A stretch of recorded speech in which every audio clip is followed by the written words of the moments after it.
السلام عليكم. الحمد لله رب العالمين. اللهم صل وسلم على محمد وعلى آل محمد. اللهم فقهنا في الدين وعلمنا تأويله واهدنا إلى سواء السبيل. اللهم وفقنا لما تحب وترضى واجعل آخرتنا خيرا من الأولى. رضينا بالله ربا وبالإسلام دينا وبمحمد نبيا ورسولا. Surah Taha, dalam ni Allah kata dalam Quran ni, fa innama yassarnahu bilisanika. Sesungguhnya Quran ini kami mudahkan dengan bahasa Arab kamu. Dan dia tidak payah. Dalam surah Taha Allah kata, ma anzalna 'alaikal Qur'ana litashqa. Tidaklah kami turunkan kepada kamu Al-Quran untuk kamu susah.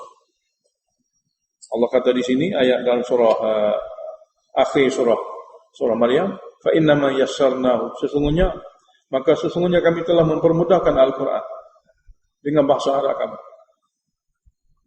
Dalam ayat tu depan tu surah Taha pula pada permulaan, Taha ma anzalna 'alaikal Qur'ana litashqa. Taha, tidak kami turunkan kepada kamu Al-Quran untuk kamu bersusah payah, tidak. Sebaliknya untuk kamu lebih senang. Dalam surah ni kita akan baca mengenai cerita Nabi Musa khasnya, supaya manusia sentiasa bersedia untuk berusaha dan berjihad demi menegakkan tauhid, ataupun berjihad demi menegakkan syariat yang ada dalam wahyu.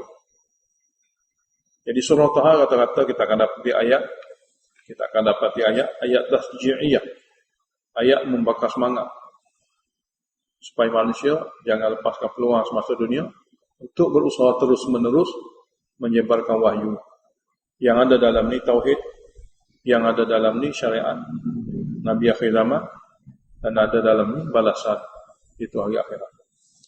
Bismillahirrahmanirrahim. Taha ma anzalna 'alaikal Qur'ana litashqa. Tidak kami turunkan kepada kamu Al-Quran wahai Muhammad untuk supaya kamu susah. Tidak. Illa tadhkirah, kecuali sebagai suatu peringatan. Liman yakhsha, kepada orang yang ada sifat khasyah. Sifat takut serta gerun. Dan tanzilan mimman khalaqal arda was samawati ula. Penurunan Quran ini daripada Allah yang telah menciptakan langit, yang telah menciptakan bumi dan beberapa lapisan langit yang tinggi itu. Jadi oleh kerana yang menurunkan Al-Quran, pencipta bumi dan lapisan langit yang tinggi itu, bermakna isi Al-Quran yang ada dalamnya sesuatu yang kamu kena usaha belajar mengetahuinya, kerana dia tinggi. Maksud dia adalah tinggi. Bahasa yang dia guna juga tinggi. Jadi perlu kamu mempelajarinya. Walaupun dia tinggi, tapi dipermudahkan. Ar-Rahmanu 'alal 'arsy istawa. Ar-Rahman atas arasy bersemayam. Lahu ma fis samawati wa ma fil ard. Miliknya lah apa saja yang di lapisan langit, wa ma fil ard, dan apa saja yang di lapisan bumi, wa ma bainahuma, dan di antara keduanya, wa ma tahta thara, dan apa yang berada di bawah tanah. Wa in tajhar, makna semua tadi nak beritahu pada kita qudrat. Dia mencipta dan milik dia. Mula-mula dia kata dia mencipta, daripada tidak ada kepada ada. Kemudian Allah kata milik dia. Penciptaan ni milik dia. Semua perkara yang ada ni milik dia. Yang kedua, Allah Ta'ala beritahu di segi ilmu, wa in tajhar bil qawli, sekiranya kamu tinggikan suara kamu, fa innahu ya'lamu, maka sungguhnya Allah Ta'ala maha mengetahuinya. Sebab apa? Karena dia ya'lamu sirra wa akhfa. Dia mengetahui rahsia-rahsia kamu. Dia mengetahui apa-apa yang kamu sembunyikan. Allahu la ilaha illahu. Allah itulah dia yang sifatnya begitu, qudratnya begitu, ilmunya begitu. La ilaha illahu, tidak ada ilah lagi yang lain melainkan dia saja. Lahul asma'ul husna, dia juga memiliki nama-nama yang indah. Nama-nama yang ada sifat yang sempurna. Kemudian Allah Ta'ala adakan cerita Nabi Musa. Wa hal ataka hadithu Musa, adakah telah sampai kepada kamu cerita Nabi Musa? Macam mana permulaan dia dapat wahyu? Dalam wahyu inilah sesuatu yang mengubahkan kehidupan dia daripada orang biasa kepada jadi Nabi. Idra'ana orang ketika dia melihat api jauh sana. Faqala li ahlihi, dia kata pada isterinya, umkuthu, kamu duduk tunggulah di sini. Inni anastu nara, aku nampak api. Aku nak pergi ke sana. La'alli atikum, mudah-mudahan aku akan datangkan semula kepada kamu. Minha, daripada tempat api itu, biqabasin, nyalaan api. Au ajidu 'alan nari huda, atau aku jumpa di tempat api itu satu orang yang boleh tunjuk jalan. Dia boleh beritahu jalan yang lebih cepat sampai. Falamma ataha, maka apabila datangnya Musa ke tempat api, nudia, rupa-rupanya disuruh di situ oleh Allah Ta'ala, ya Musa, wahai Musa. Ini dipanggil taklimullah. Allah Ta'ala bertitah kepada Nabi Musa secara langsung, tanpa Jibril. Nudia ya Musa. Lalu disuruh, wahai Musa, inni ana rabbuk, sesungguhnya akulah Rabb kamu, pencipta pemelihara kamu. Fakhla'an alaik, tanggalkanlah kasut kamu, sepatu kamu. Sebab apa? Innaka bil wadi al-muqaddas, kamu berada di lembah yang suci, yang namanya Tua. Oleh kerana berada di lembah suci, tempat ibadat, kamu kena tanggalkan kasut dan selipar kamu, ataupun sepatu kamu. Wa ana akhtartuka, aku telah pilih kamu secara rasmi sebagai satu orang Nabi.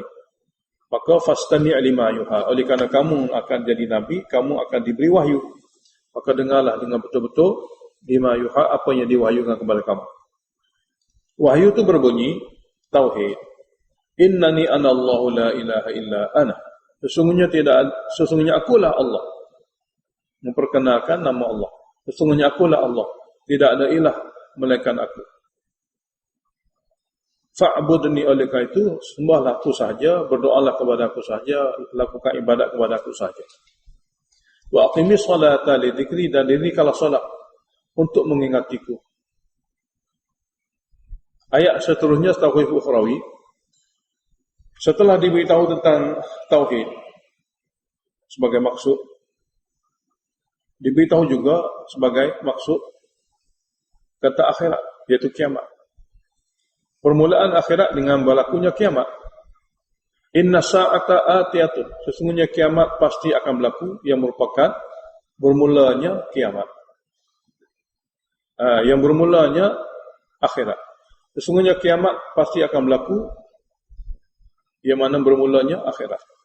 Akadu ukhfiha, hampir-hampir aku menyembunyikan. Litujza kullu nafsin bima tas'a, tujuan akhirat adalah untuk dibalas setiap manusia, setiap jiwa, apa yang dia usaha. Akhirat adalah untuk membalas apa yang dia usaha semasa dunia. Oleh kerana itu, fala yasuddannaka anha, janganlah menghalang kamu daripada buat persiapan akhirat oleh man la yu'minu biha, oleh orang lain yang tak percaya akhirat pula. Dia dah tak percaya akhirat, janganlah dia menghalang kamu daripada buat persiapan untuk akhirat. Dan mana dia tu wattaba hawa, dia hanya ikut hawa nafsunya sahaja. Lalu akhirnya fatarda, dia akan jatuh azab. Dia akan jatuh dalam azab. Jangan ikut dia. Wa ma tilka bi yaminika ya Musa. Lalu Allah Taala telah lantik Nabi Musa menjadi nabi. Tugas dia adalah memperkenalkan diri dia nabi, kemudian menyampaikan risalah Tuhan. Apabila memperkenalkan diri nabi, dia kena ada bukti, dan bukti mukjizat. Sebagai membuktikan dia nabi, mukjizat. Apabila dia telah buktikan dia nabi dengan mukjizat itu, dia kena sampaikan risalah, wahyu Tuhan. Jadi sebelum bukti itu dizahirkan di depan manusia yang diarahkan untuk menyampaikan wahyu, maka diperkenalkan kepada Nabi Musa tentang apa itu mukjizat yang ada pada dia. Bersesuaian dengan zaman Nabi Musa, mukjizat adalah seumpama sihir. Bersesuaian dengan zaman itu. Golongan-golongan manusia yang hidup pada zaman itu memuja sihir. Jadi Allah ajar kepada Nabi Musa mukjizat yang bakal ditunjuk sebagai bukti di depan masyarakat. Ulama tafsir tulis, mungkin dengan sebab ni dia tak akan terkejut. Sebab dia sudah ada pengalaman. Sebab dia sudah ada pengalaman. Contohnya katalah, Kalau seandainya Nabi Musa ni tak tengok lagi mukjizat tongkat nak jadi ular, tak tengok lagi tangan yang akan bercahaya, sedar-sedar berlaku di tempat tu, katakanlah Allah nak beritahu pada dia, wahai Musa, tunjukkanlah kamu sebagai bukti Nabi. Dia tak pernah tengok lagi. Dia pun kata, dia diarahkan oleh Allah Ta'ala campakkan tongkat. Katakanlah dia campak tongkat. Dan itu kali pertama.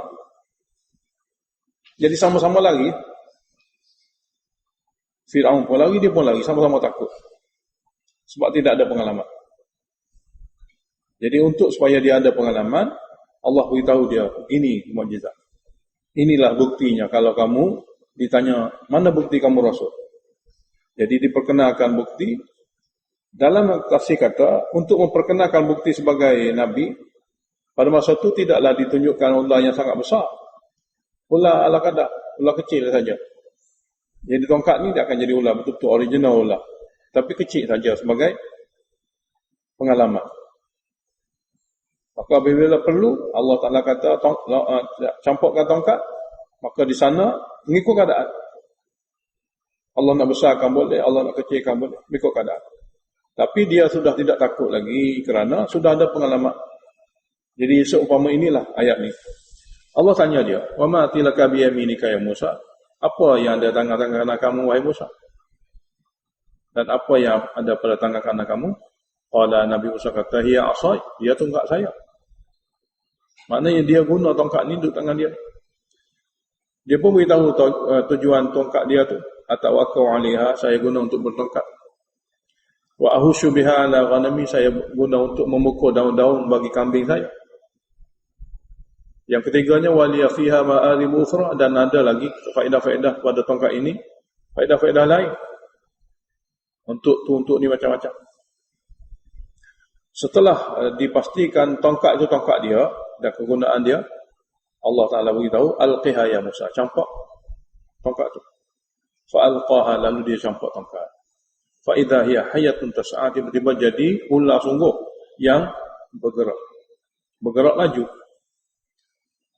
Dalam ayat lain, dia takut, dia lari. Memang kali utama dia takut, dia lari.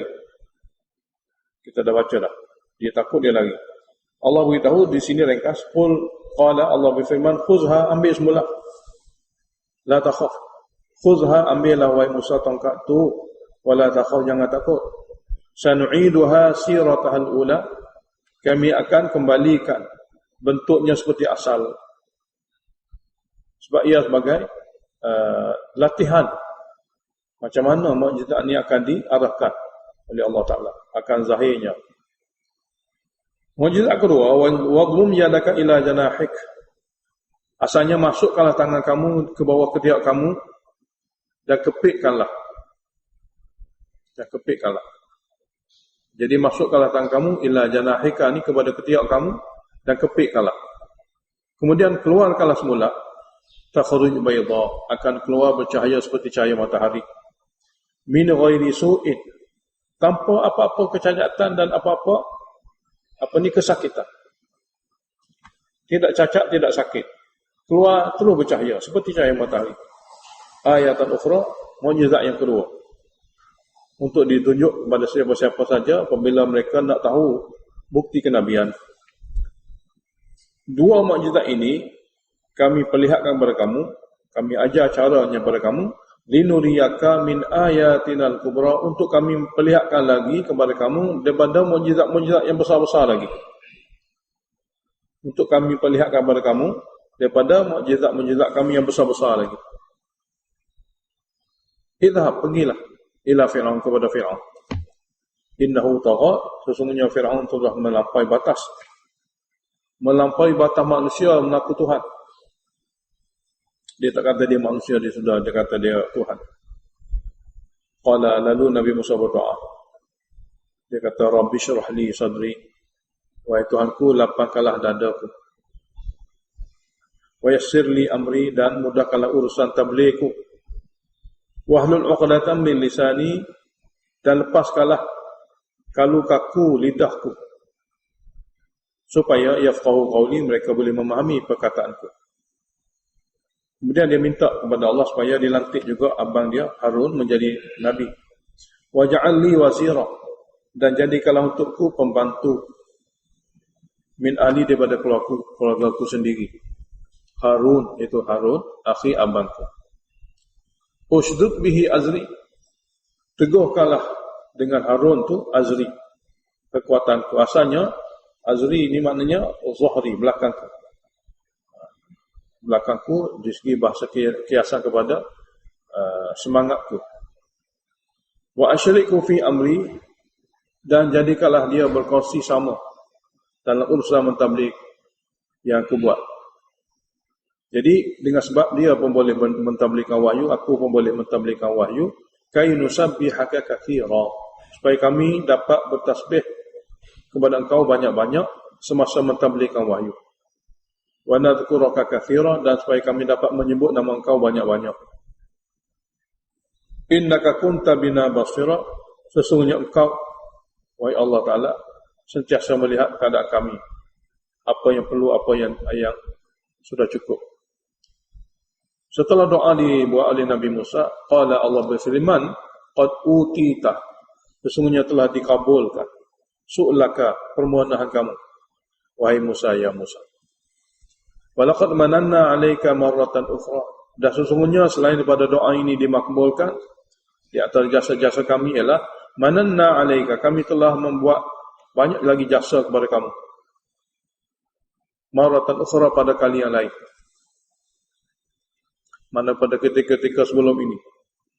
Bila marratan ukhra tu bila id auhayna ila ummik, ketika kami wahyukan kepada ibu kamu, yakni ilhamkan kepada ibu kamu, ma yuha, apa yang diilhamkannya semasa dia sedang sedih nak menyelamatkan kamu dulu.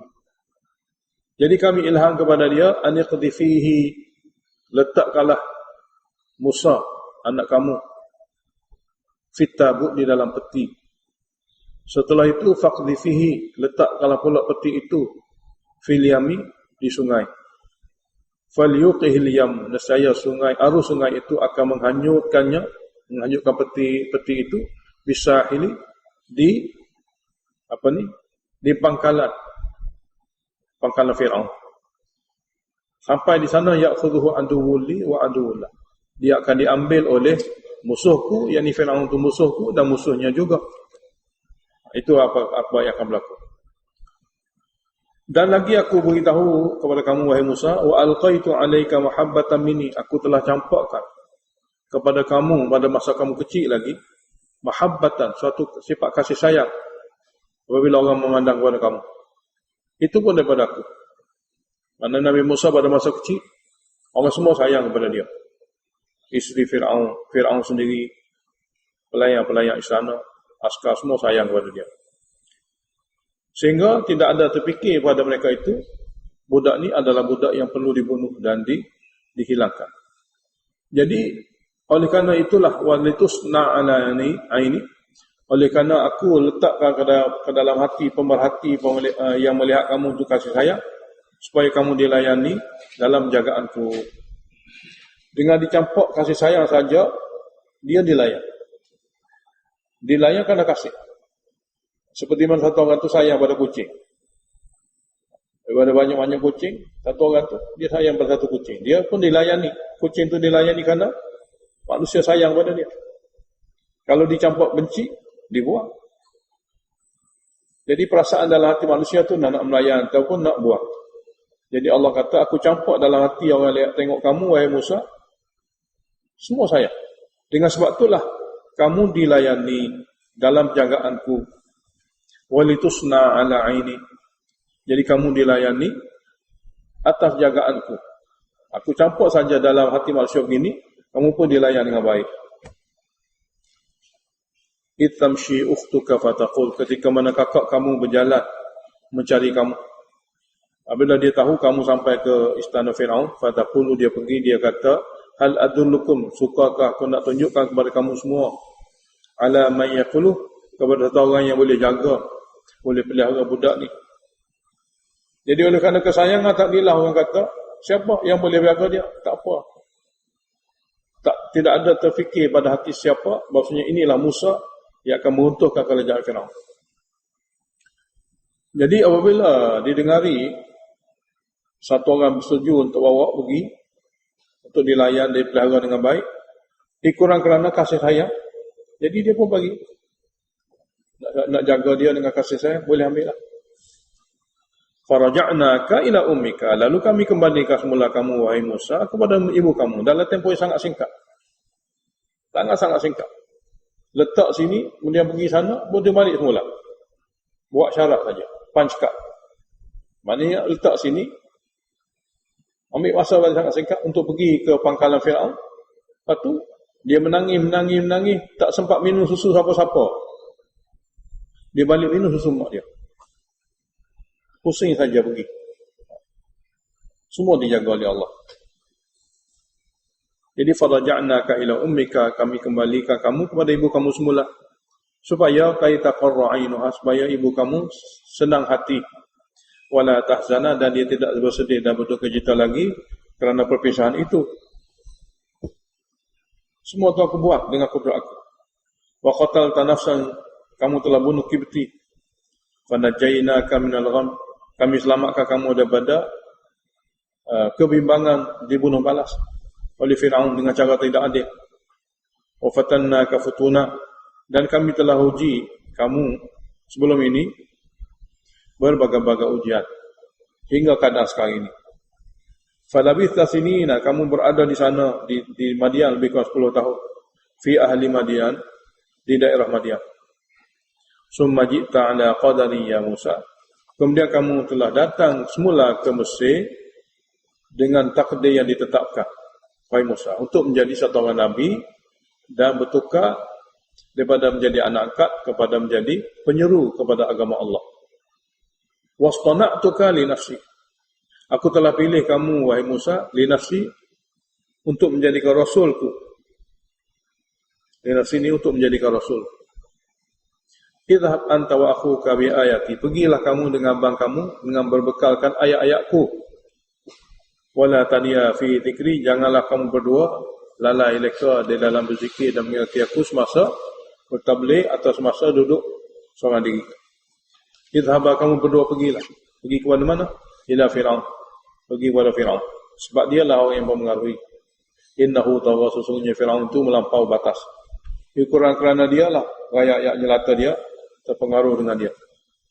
Cara tabligh pula, Allah kata pada dia, faqula, kamu berdua katalah kepada Firaun, lahu, kepadanya, qaulan layyinan, perkataan lemah lembut. La'allahu yatadhakkaru, mudah-mudahan dengan lemah lembut ni dia akan dapat insaf. Akan dapat insaf. Daripada insaf ni dia akan bertobat.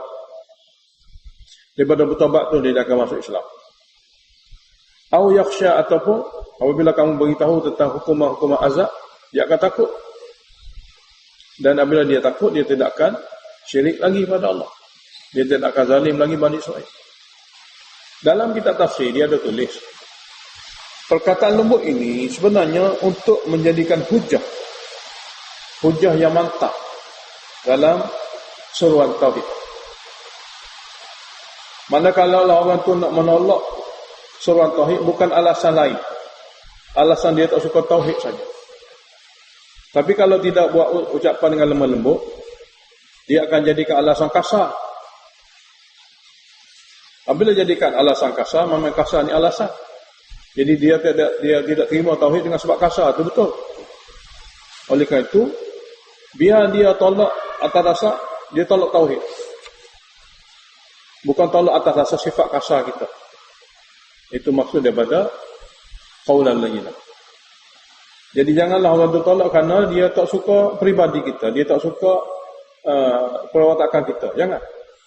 Maknanya kamu datang kepada dia dengan penampilan yang baik, memperkenalkan diri kamu sejujurnya, dan beritahu dengan lemah lembut apa maksud kamu. Itu nak supaya hamba Allah kenal Allah atas akidah tauhid. Jangan derhaka kepada Allah, kena ikut syariat patuh. Jangan zalim hamba Allah Ta'ala. Itulah penampilan-penampilan yang sepatut kamu buat, supaya penolakan mereka, penolakan betul-betul dia menolak ayat Allah. Kerana kedatangan kamu dengan penampilan yang baik. Kita tidak boleh, maknanya seseorang tu ditolak ucapan dia yang benar dengan sebab benar lain, maka ia juga dikira alasan di depan Allah. Ya Allah, saya nak terima tapi dia beritahu begini-begini kasar. Saya nak terima dia begini-begini kata kutuk keji. Jadi itu tak boleh ada pada seruan tauhid. Kerana mereka akan menjadikan alasan untuk tidak dapat menghampiri Allah. Jadi Allah Ta'ala arahkan kepada Nabi Musa, walaupun Fir'aun zalim macam mana pun, dari segi penampilan mesti jaga. Qula lahu qawlan layyina, katalah kamu berdua kepadanya perkataan yang lemah lembut. La'allahu yatadhakkaru aw yakhsha. Mudah-mudahan dia insaf, bertaubat, masuk Islam, mengucap kalimat. Mudah-mudahan dia takut, dia berhenti daripada derhaka. Dia takut, dia berhenti daripada zalim. Apabila dapat arahan seperti itu, cara-cara mentadbiqkan wahyu lemah lembut, qala Nabi Musa dengan Nabi Harun berdoa dengan kata, Rabbana, wahai Tuhan kami, innana nakhaf, sesungguhnya kami sangat takut, an yakhluqa alaina, dia mengganggu kami sebelum kami cakap lagi dia dah berhentikan kami, au an yatwa, ataupun dia gopoh menentang kami sebelum dia, maknanya janganlah kami takut dia gopoh menghalang kami sebelum kami dapat cakap, au ayyatwa, atau dia melampaui batas setelah kami jelaskan mereka betul-betul dia masih lagi mengingkari kami. Dua-dua ni kemungkinan. Kami minta kepada Engkau, ya Allah, kami takut sungguh-sungguh, takut dia gopoh menghalang kami daripada kami dapat cakapkan. Ataupun setelah kami cakapkan dengan baik, dia lawan kami pula. Allah kata kepada Nabi Musa, qala la takhafa, kamu berdua tak perlu takut. Innani ma'akuma, kamu bukan seorang diri, sesungguhnya aku bersama kamu berdua. Asma'u wa ara, aku lebih dengar, aku lebih tengok lagi apa yang berlaku itu. Fa'tiyahu, maka kamu berdua pergilah kepadanya. Faqula, kamu kata kepada mereka berdua sebagai pengenalan diri. Tadi lemah lembut, itu nada percakapan. Sini pula cara beradab dalam memberitahu sesuatu, kita memperkenalkan diri kita. Kita ni siapa? Dengan apa maksud, tujuan apa kita datang. Jadi faqula, berkatalah kamu berdua kepada dia, inna rasula rabbi, kami berdua adalah, bahawa kami berdua adalah utusan Tuhan kamu. Utusan Tuhan kamu. Fa arsil ma'ana bani Israel, maka kamu lepaskanlah bersama kami Bani Israel yang sedang dizalimi itu. Yang sedang dizalimi itu. Bukan bermakna wahyu hanya kadang ni dicampur segala-gala yang ada dalam Al-Quran. Nabi Musa beritahu tauhid, iaitu ta'zim Allah Ta'ala. Yang kedua, Nabi Musa beritahu jangan zalim pada makhluk. Walaupun di sini disebut jangan zalim, maknanya lepaskanlah Bani Israel bersama kami, jangan zalim mereka. Wala tu'adzibhum, jangan kamu seksa mereka. Sebab itu satu kesalahan, melanggar syariat Tuhan dan juga menzalimi orang lain. Qad ji'naka bi ayatin min rabbik, kami datang kepada kamu dengan mukjizat daripada Tuhan kamu, tidak tangan kosong. Kami tidak datang dengan tangan kosong, kami datang dengan mukjizat, dengan bukti daripada Tuhan kami. Bi ayatin min rabbik, dengan bukti daripada Tuhan kamu. Ayat seterusnya sebagai targhib kepada Firaun, wassalamu, dan sejahtera dunia akhiratlah, ala man ittaba'al huda, kepada orang yang boleh mengikuti hidayah. Dunia dia sebahagia, sejahtera, akhirat dia sejahtera. Jadi sejahtera dunia akhiratlah kepada orang yang boleh mengikuti hidayah. Tak kira siapa. Setelah dia beritahu targhib, kelebihan, dia beritahu pula tarhib, ugutan. Inna qad uhiya ilaina, sesungguhnya telah diwahyukan kepada kami, annal azab ala man kadzdzaba wa tawalla, sesungguhnya azab itu akan menimpa orang yang mendusta dan orang yang berpaling. Mendustakan bukti ayat-ayat dan berpaling daripada mengikuti dan menerima ayat. Setelah didengari daripada Musa AS dengan gaya lemah lembut, dengan memperkenalkan diri, dengan arahan supaya lepaskan kezaliman kepada Bani Israil dan tarhib, Fir'aun tanya, "Fama rabbukuma ya Musa?" Qala Fir'aun. Fir'aun kata, siapa Rabb kamu berdua, wahai Musa?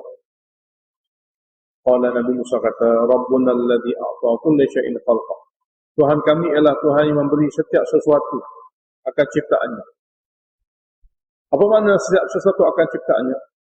Memberi akan sesuatu daripada ciptaannya menepati keperluan. Keperluan nak tengok, dia bagi mata. Keperluan nak dengar, dia bagi telinga. Keperluan nak berjalan, dia bagi kaki.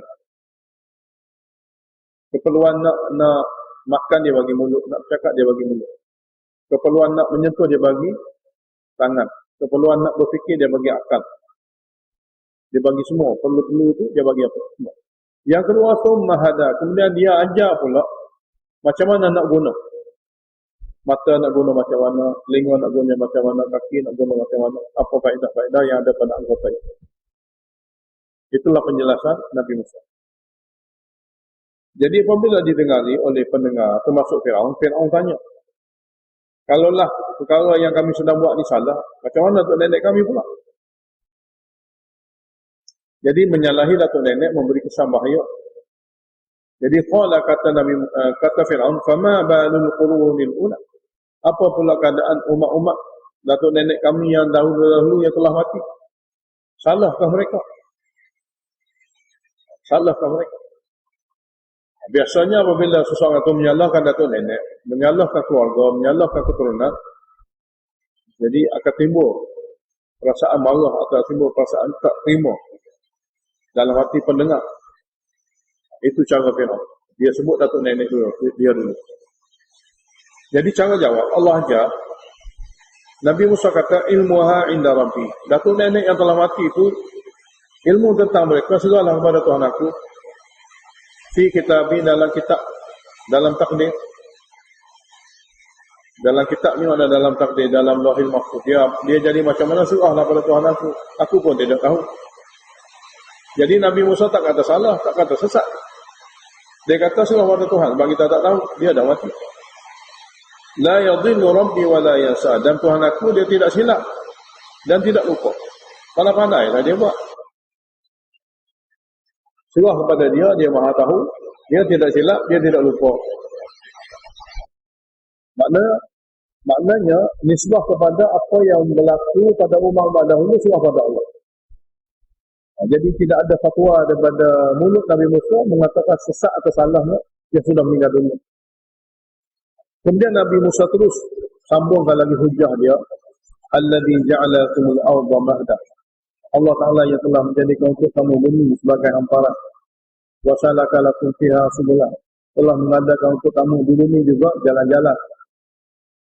Dengan dipermudahkan bumi ini untuk dibuat jalan dan diberi pada kamu akal untuk membuatnya. Wa anzala minas samai ma'a, dan dia telah menurunkan daripada langit sana air hujan. Fa akhrajna bihi azwajan min nabatin syatta. Lalu kami telah keluarkan dengan air hujan itu berbagai-bagai jenis tumbuhan yang berbagai-bagai sifat. Berbagai-bagai jenis tumbuhan dan berbagai-bagai sifat pada tumbuhan itu. Dan kami beritahu kepada mereka, dulu kamu boleh makanlah segala buah-buahan itu. War'au an'amakum, dan kamu boleh sediakan daripada tanaman itu makanan untuk binatang ternak kamu. Inna fi dzalika laayatin liulil nuha. Sesungguhnya pada yang demikian tadi daripada kejadian yang Allah ciptakan banyak sekali bukti dan dalil bagi orang yang ada akal. Bagi orang yang ada. Kita akan sambung. A'udzu billahi minasy syaithanir rajim. Bismillahirrahmanirrahim. Minha khalaqnakum wa fiha nu'idukum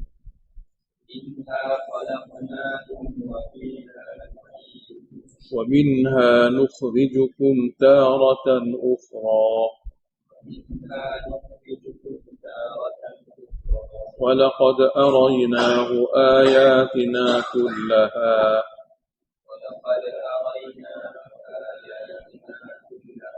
فكذب وأبى. Ayat sebelum ni Allah Ta'ala beritahu mengenai kudrat dia menciptakan, mengadakan tumbuhan daripada air yang dia turunkan daripada langit. Asalnya tanah itu gersang, tapi Allah Ta'ala tumbuhkan tumbuhan. Juga Allah Ta'ala berkuasa. Minha khalaqnakum, daripada tanah itu jugalah dulunya kami telah ciptakan kamu, iaitu datuk nenek kamu Adam. Wa fiha nu'idukum, dan kepada bumi ini jugalah kami akan kembalikan kamu selepas mati. Wa minha nukhrijukum taratan ukhra, dan daripada bumi ini juga kami akan keluarkan kamu pada suatu kali nanti. Walaqad arainahu ayatina kullaha, dan sesungguhnya kami telah memperlihatkan kepada Fir'aun melalui perantaraan Musa dalil-dalil kudrat kami semua sekali. Tapi fakadzdzaba wa aba, maka Fir'aun masih mendustakan, tetap mendustakan juga, wa aba, dan enggan menerima. Cuma Fir'aun guna berbagai-bagai helah untuk mempengaruhi rakyat dia daripada ikut Nabi Musa. Qala, kata Fir'aun, ajitana litukhrijana min ardina, adakah kamu datang wahai Musa kepada kami untuk menghalau kami keluar min ardina, daripada bumi Mesir kami, bisihrika, dengan perantaraan sihir kamu, ya Musa, wahai Musa.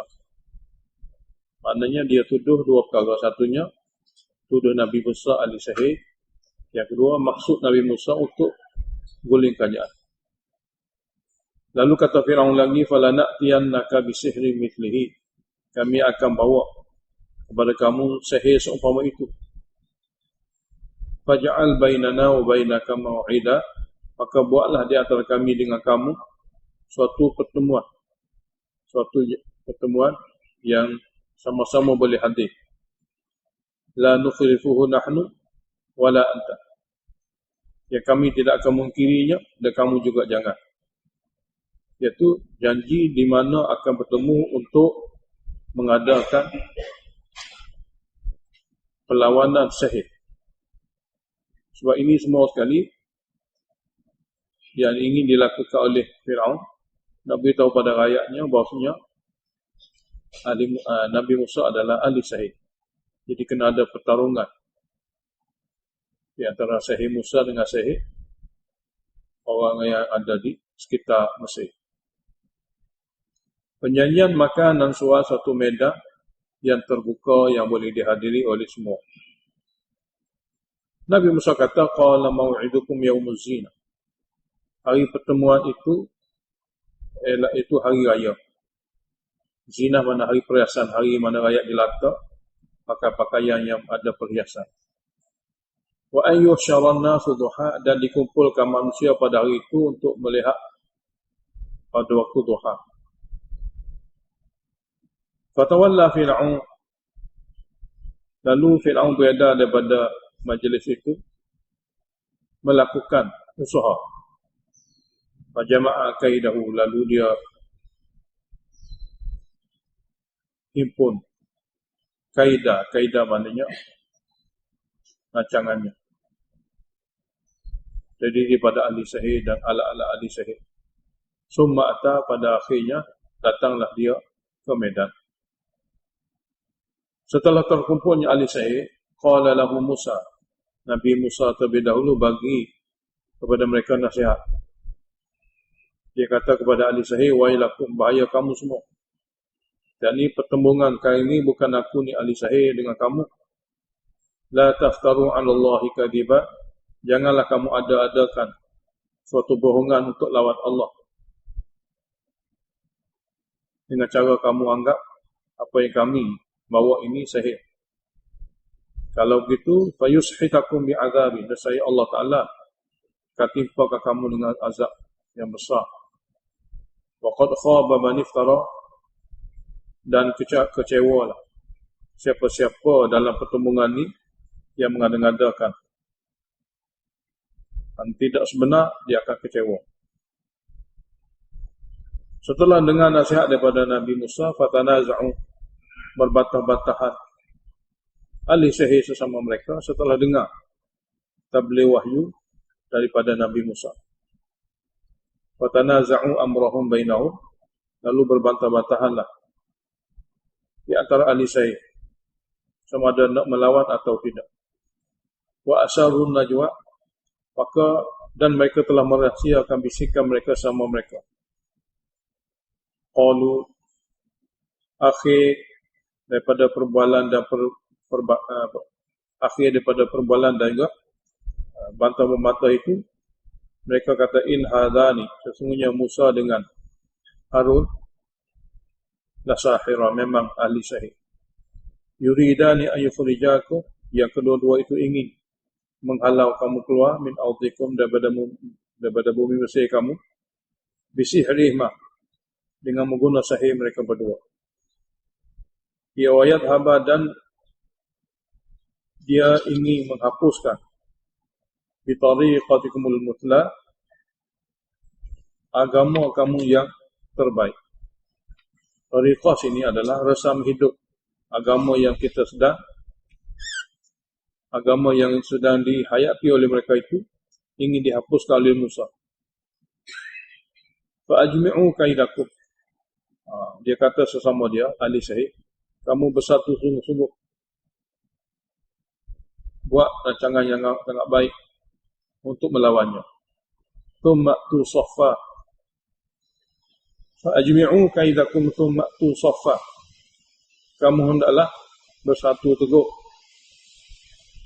dengan rancangan besar ini. Thumma tu saffa, kemudian datangilah dengan cara baris-barisan untuk menampakkan kepada penonton mereka ini kuat, untuk melihat kepada penonton mereka ini kuat.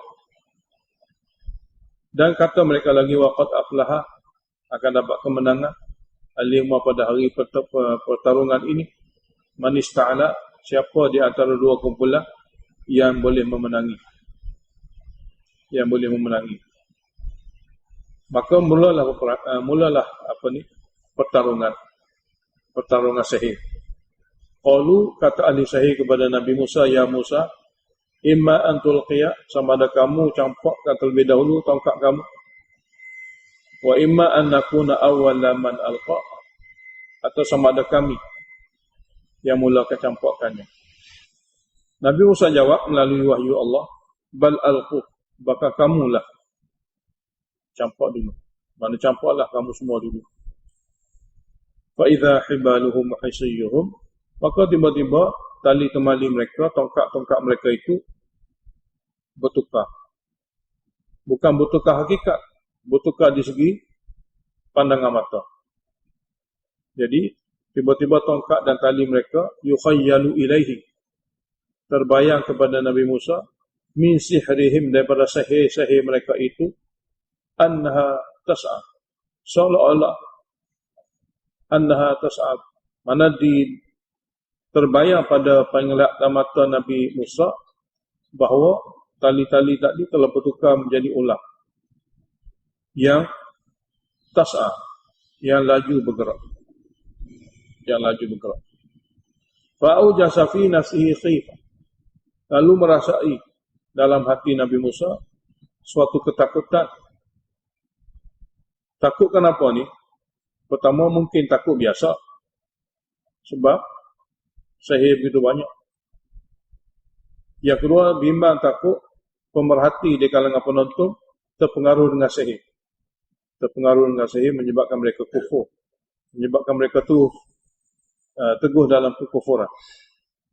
Kekufuran tu dia takut. Jadi takut mungkin takut biasa sebagai sifat manusia, atau takut di sini takut pemerhati di kalangan penonton lebih teguh dalam kufur kerana melihat sihir-sihir seperti itu. Lalu kami bagi wahyu kepada Musa, qulna, kami kata kepada Musa, la takhaf, kamu tak perlu takut, innaka antal ala, bahawa kamulah yang akan menewaskan mereka. Karena pada akhirnya kamu akan mengalahkan mereka. Wa alqi ma fi yaminik, Allah Ta'ala arahkan kepada Nabi Musa, campak tongkat yang di tangan kamu. Nescaya talqaf ma sana'u. Dia akan menelan apa saja sihir yang mereka buat. Jadi apa yang berlaku pada Nabi Musa itu ulah sungguh, tidak sihir. Lalu dia menelan semua sihir mereka. Innama sana'u kaidu sahid. Sesungguhnya apa yang mereka buat itu memang tipuan sihir. Kaidu ni memang itu rancangan dan tipuan sihir. Dia bukan hakikat sebenar. Wala yuflihu sahiru haitsu ata. Tidak dapat berjaya ahli sihir daripada arah mana mereka datang untuk melawan mukjizat Allah. Setelah dilihat oleh ahli sihir kejadian berlaku, lalu yakinlah mereka bahawasanya Musa AS adalah Nabi.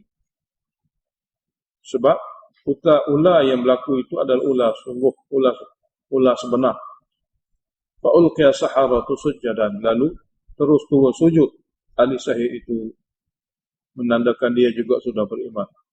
Qalu, dengan laungan yang kuat ahli sihir berkata, amanna bi rabbil Harun wa Musa. Kami juga telah beriman kepada Rabb Nabi Harun dan Nabi Musa. Setelah melihat keadaan ahli sihir, Fir'aun ada pula timbul padanya satu rancangan lain. Kelicikan Fir'aun, Allah Ta'ala zahirkan di sini. Qala, kata Fir'aun, amantum lahu. Adakah kamu sudah beriman, sudah percaya kepada Nabi Musa? Qabla an a'adhana lakum, sebelum aku izin kepada kamu untuk beriman. Kamu wahai aku, kamu adalah orang upahanku. Kamu beriman kepada Nabi Musa sebelum dapat keizinan. Innahu lakabirukumul ladzi 'allamakumus sihr. Sesungguhnya Musa itu sebenarnya ustaz kamu, guru kamu yang mengajar kamu sihir. Kamu bersendiwara di medan ini untuk menjatuhkan kerajaan. Jadi falaqatti'anna aydiyakum, aku akan potong tangan-tangan kamu, wa adyulakum kaki-kaki kamu min khilafin, secara bersilang. Setelah itu wala usallibannakum, aku akan salib kamu fi judu'in nakhli, fi dengan mana ala. Aku akan salib kamu di atas pokok-pokok tamar supaya dapat diketahui oleh penduduk Mesir. Inilah orang yang derhaka pada raja. Wala ta'lamunna, dan kamu akan tahu wahai ahli sihir, ayyuna asyadu adzaban wa abqa. Siapa di antara kita, kami ataupun Rabb Nabi Musa, asyadu azaban, yang lebih pedih azab, wa abqa, yang lebih kekal azab. Setelah didengari oleh ahli sihir ugutan daripada Fir'aun, qalu, kata mereka, lan nu'thiraka, kami tetap tidak akan mengutamakan kamu berbanding dengan alama ja'ana, berbanding dengan bukti yang telah datang kepada kami, minal bayyinat, kepada bukti-bukti mukjizat yang menandakan Nabi Musa adalah Nabi dan suruhan tauhidnya itu benar. Walladzi fatarana, demi Allah. Sini walladzi ini demi Allah yang menciptakan kami, bukan demi. La nu'thiraka ala ma ja'na, kami tidak akan mengutamakan kamu berbanding dengan bukti yang telah datang kepada kami daripada mukjizat yang ditunjukkan oleh Nabi Musa, dan berbanding dengan alladzi fatarana, berbanding dengan Allah Ta'ala yang telah menciptakan kami. Kami akan utamakan Allah dan bukti-bukti yang Allah zahirkan melalui mukjizat. Faqdi, maka hukumlah wahai Fir'aun, ma anta qadin, apa yang kamu nak hukum. Kamu bebas sebab kamu raja. Innama taqdi hadhil hayatad dunya, sesungguhnya kamu hanya membuat keputusan semasa hidup dunia ini sahaja. Sesungguhnya kamu membuat keputusan semasa hidup dunia ini sahaja. Inna amanna, sesungguhnya kami betul-betul beriman, betul-betul yakin bi Rabbina, akan Rabb kami Allah Ta'ala, supaya liyaghfira lana khatayana, supaya Allah mengampun dosa-dosa kami yang kami syirik pada Allah. Dan wa ma akrahtana alaihi, dan dosa kesalahan kamu paksa kami lawan sihir, lawan Nabi Musa dengan sihir. Jadi wa ma akrahtana ni adalah kesalahan kedua. Semoga Allah Ta'ala mengampun dosa-dosa syirik kami dan kesalahan yang kamu wahai Fir'aun paksa kami. di atasnya, di atas melakukan sihir untuk lawan Nabi. Wallahu khairun, Allah lebih baik. Wa abqa, lebih kekal balasannya. Allah Ta'ala adakan jumlah idkhal ilahi. Innahu man ya'ti rabbahu mujriman. Sesungguhnya siapa saja datang menghadap Allah Ta'ala hal keadaan berdosa dan dengan sebab syirik pada Allah, dengan kufur kepada Allah, fa inna lahu jahannam, maka sesungguhnya kepadanya, baginya hanya neraka jahannam. La yamutu fiha wa la yahya, dia tak akan mati menyebabkan hilang rasa sakit dan tidak dapat hidup dengan bahagia dan tenteram kerana dia berada dalam api. Manakala wa man ya'tihi mu'minan, siapa datang kepada Allah Ta'ala betul-betul mukmin atas akidah tauhid, qad amila salihat, dan dapat melakukan amal soleh, akidah betul, amal pun betul, fa ulaika lahumud darajatul ula, mereka yang bersifat seperti itu, bagi mereka syurga darjat yang tinggi, yakni jannatu adnin, syurga yang luas adnin itu, tajri min tahtihal anhar, yang mengalir di bawahnya sungai-sungai, khalidina fiha, berkekalan mereka apabila masuk dalamnya. Wa dzalika, yadmika syurga, jazaa'u man tazakka, balasan yang sesuai bagi orang yang mentauhidkan Allah. Tazakka sini dalam tafsir Kasyaf dia kata wahada wa aslaha, yang berkira dengan ayat sebelum, iaitu balasan bagi orang yang mentauhidkan Allah dan melakukan amal yang soleh, atau balasan bagi orang mentauhidkan Allah dan memperbetulkan akidahnya daripada syirik. Dalam tafsir Ibn Abbas, daripada riwayat Ibn Abbas, tazakka dengan makna balasan bagi orang yang mengucap la ilaha illallah dengan penuh ikhlas.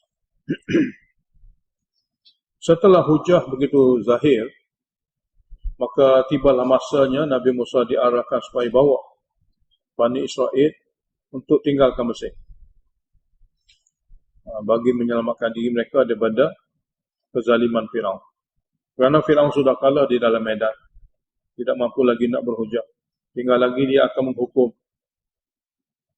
Walaqad auhayna ila Musa, dan kami bagi wahyu kepada Nabi Musa, an asri bi ibadi, supaya bawa hamba-hambaku Bani Israel bergerak pada malam hari. Fadrib lahum tariqan, pukullah untuk mereka lalu dan melintasi laut, fil bahri yabasan, di laut itu, supaya mereka dapat lalu dan melintasi dan menyeberanginya dengan keadaan jalan itu kering setelah dibelah oleh Allah Ta'ala. Apabila melintasi dan menyeberangi jalan itu, la takhafu daraka, yang tidak perlu takut dikejar dan ditangkap oleh Firaun, kerana mereka memang selamat. Wala takhsha, dan tak perlu bimbang takut tenggelam, kerana memang dibuka oleh Allah Ta'ala untuk mereka menyeberangi. Fa'atba'ahu Fir'aunu bi junudihi, lalu Fir'aun mengikuti mereka dengan tentera dan bala tenteranya. Akhirnya faghashiyahu minal yam, mereka telah ditutupi oleh gelombang laut. Ma ghashiyahum, apa yang telah menutupi mereka semasa itu. Mana tenggelamlah mereka itu di dalam laut dan matilah. Natijahnya wa adalla fir'aunu qauma, Fir'aun sebenarnya telah menyesatkan kaumnya. Wa ma hada, dan dia sebenarnya tidak bagi jalan yang benar, tidak bagi jalan yang betul untuk umat dan kaumnya. Lalu semuanya binasa. Ayat seterusnya mengenai Nabi Musa dengan kaum yang beriman. Ya Bani Israel, qad anjaynakum min aduwikum, wahai Bani Israel semua, sesungguhnya kami telah menyelamatkan kamu daripada musuh kamu. Wa wa'adnakum, dan kami janjikan kepada kamu, janibat turil aiman, sebelah kanan gunung Tur, untuk dibagi kepada kamu Taurat, supaya kamu dapat beramal. Wa nazzalna 'alaikumul manna wassalwa, dan kami juga pernah bagi kepada kamu makanan yang luar biasa, man dan salwa. Kulu min thayyibati ma razaqnakum, kamu boleh makan daripada makanan-makanan yang baik, halal dan juga baik di segi pemilikan apa yang kami bagi kepada kamu daripada man dan salwa itu. Wala tatghaw fihi, jangan pula kamu melampaui batas wa yahilla 'alaikum ghadabi, yang menyebabkan kamu akan ditimpa oleh kemurkaanku. Ingat, wa man yahlil 'alaihi ghadabi, siapa saja dan siapa saja yang ditimpa kepadanya, ke atasnya kemurkaanku, faqad hawa, maka jatuhlah dia dalam kebinasaan. Wa inni laghaffarun liman taba, sesungguhnya aku mengampuni, maha mengampuni kepada siapa-siapa yang sanggup bertaubat daripada syirik. Wa amana, dan dapat mentauhidkan Allah, yakni beriman atas akidah tauhid. Jadi kalimah taba sini dalam tafsir Jalalain, taba minasyirki. Kalimah amana, Jalalain kata wahadallaha. Amana dengan mana mentauhidkan pada Allah. Jadi taubat daripada syirik dan beriman dalam mentauhidkan Allah. Wa amila salihan, dan dapat melakukan amal yang soleh. Sunnah tada, kemudian istiqamah di atas jalan itu sehingga akhir. Mereka ini adalah dijanji keampunan daripada Allah. Pada masa Allah Ta'ala janjikan kepada Nabi Musa untuk menerima Taurat, untuk dibagi kepadanya Taurat, Nabi Musa lebih pergi kepada Allah Ta'ala di sana terlebih dahulu dengan tidak membawa kaum. Satu riwayat mengatakan Nabi Musa pergi dengan tidak bawa semua kaum. Yang sepatutnya dia pergi dengan kaum ikut bersama. Satu lagi riwayat mengatakan Nabi Musa mendahului 70 orang yang dipilih. 70 orang yang dipilih. Lalu dengan sebab itu dia diuji oleh Allah. Ada dua pandangan. Jadi apabila Nabi Musa pergi seorang diri, setelah berpesan kepada Harun untuk jaga tarbiyah kaumnya itu semasa sepeninggalannya selama 4 bulan atau 40 hari, dia pergi terlebih dahulu dengan meninggalkan kaumnya. Dia pergi terlebih dahulu dengan meninggalkan kaumnya atas ijtihad Nabi Musa. Atas ijtihad Nabi Musa. Lalu di atas ijtihad inilah berlakunya ujian daripada Allah kepada kaum Nabi Musa. Jadi apabila Nabi Musa sampai ke sana, Allah tanya dia, "Wa ma a'jalaka an qaumika ya Musa?" Apa perkara yang menyebabkan kamu datang lebih cepat, atau apa perkara yang menyebabkan kamu segera datang? An qaumika, mendahului kaum kamu, tidak bawa mereka bersama, wahai Musa. Jadi kenapa kamu segera sampai kepada aku dengan mendahului kaum kamu, tidak bawa mereka bersama? Qala, Nabi Musa kata, hum ulai ala athari, mereka sedang menuju ke arahku, mengikut jejak langkahku untuk sampai ke sini. Mereka itu sedang bergerak menuju ke arahku, menyusuliku, mengikuti jejak langkahku. Wa ajiltu ilaika rabbi litarda, aku segera datang kepada kamu wahai Tuhanku supaya kamu lebih redha kepadaku. Mana siapa lebih cepat sampai sini, maka dia dapat banyak redha daripada Allah. Atas nak dapat redha lebih itulah Nabi Musa datang lebih awal dengan meninggalkan kaumnya di bawah pimpinan Nabi Harun. Qala, Allah berfirman, fa inna qad fatanna qaumaka min ba'dika, sesungguhnya kami telah uji kaum kamu selepas pada peninggalan kamu, dan di masa ketiadaan kamu, wa adallahumus samiriyu, Samiri telah menyesatkan mereka. Samiri telah menyebabkan mereka itu sesat semasa peninggalan kamu. Setelah didengari oleh Nabi Musa apa yang diberitahu oleh Allah, faraja'a Musa ila qaumi, lalu Nabi Musa cepat balik kepada kaumnya, al-kada'an ghadbana, al-kada'an marah, asifan bercampur dengan sedih. Marah pun ada, sedih pun ada. Lalu dia kata kepada kaum, qala ya qaum, dia kata, wahai kaum, alam ya'idukum rabbukum wa'dan hasanah, tidakkah Allah Ta'ala telah menjanjikan kamu akan bagi suatu Taurat, janji yang sangat-sangat baik, untuk kita beramal. Afatala alaikumul ahdu. Adakah kamu terasa begitu lama masa perpisahan aku dengan kamu? Dengan sebab tu kamu tinggalkan, tak peduli pada perjanjian Allah. Ataupun am aradtum an yahilla alaikum ghadabun min rabbikum, atau kamu sengaja ingin ditimpakan kepada kamu kemurkaan Tuhan kamu. Lalu fa akhlaftum mau'idi, lalu kamu telah melanggar janji untuk ikutiku, atau untuk bersama denganku, atau untuk menyelesaikan bersama denganku. Qalu kaum jawab Qalu kaum jawab, ma akhlafna mau'idaka. Kami tidak sengaja memukiri janji dengan kamu. Bimal kina, dengan kemampuan yang ada pada kami. Walakinna, akan tetapi terjadinya begini, humilna auzar. Kami sebenarnya telah terbeban dengan barang-barang perhiasan pinjaman. Min zinatil qaumi, daripada barang-barang perhiasan kaum Kipti. Barang perhiasan kaum Kipti. Daripada mana perhiasan?